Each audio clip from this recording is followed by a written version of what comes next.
আধার নিয়ে ফের ধাক্কা খেল কেন্দ্র। জনকল্যাণমূলক প্রকল্পে আধার বাধ্যতামূলক হতে পারে না নির্দেশ সুপ্রিম কোর্টের। তবে পরিচয় যাচাইয়ের ক্ষেত্রে আধারের ব্যবহার চলতে পারে। আধার সংক্রান্ত মামলার জন্য 7 বিচারপতির বেঞ্চ গঠনের কথা বলছে সুপ্রিম কোর্ট।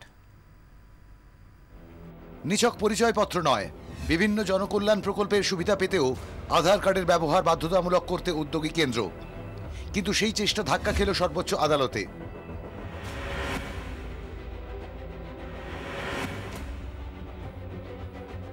সোমবার সুপ্রিম কোর্টের প্রধান বিচারপতির নেতৃত্বাধীন বেঞ্চ স্পষ্ট করে দেয়, জনকল্যাণমূলক প্রকল্পের সুবিধা পেতে আধার বাধ্যতামূলক করা যাবে না। তবে পরিচয় যাচাইয়ের জন্য আধারের ব্যবহার চলতে পারে, যেমন ব্যাংক অ্যাকাউন্ট খোলার ক্ষেত্রে। কেন্দ্রের আধার নির্দেশিকা নিয়ে আদালতে টানাপোড়েন নতুন নয়। 11 আগস্ট 2015 জনকল্যাণমূলক প্রকল্পে আধারের ব্যবহার বাধ্যতামূলক নয় নির্দেশ দেয় সুপ্রিম কোর্ট। 2015 15 অক্টোবর আগের নিষেধাজ্ঞা প্রত্যাহার করে সুপ্রিম কোর্ট। আদালত বলে, ঐচ্ছিকভাবে বিভিন্ন জনকল্যাণ প্রকল্পে আধারের ব্যবহার হতে পারে, কিন্তু আধার না থাকলে সরকারি প্রকল্পের সুবিধা পাওয়া যাবে না, এটা হতে পারে না। সুপ্রিম কোর্টের নির্দেশ সত্ত্বেও কেন্দ্র আধার নিয়মে এখনো অনড়, ফলে বাড়তে থাকে সংঘাত।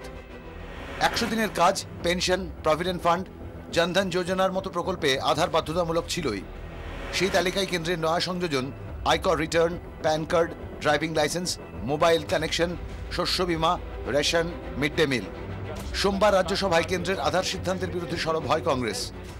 By saying that my income tax return will be invalid unless I give my Aadhaar number, you have violated the orders of the court. It was meant that targeted subsidies should reach the targeted people. That was the purpose of Aadhaar, not for you to pry into the affairs of others. এই সংক্রান্ত বহু মামলা এখনো আদালতে ঝুলে রয়েছে, কিন্তু বিচারপতির অভাবে তা নিষ্পত্তি হচ্ছে না। ব্যুরো রিপোর্ট, 24 ঘন্টা।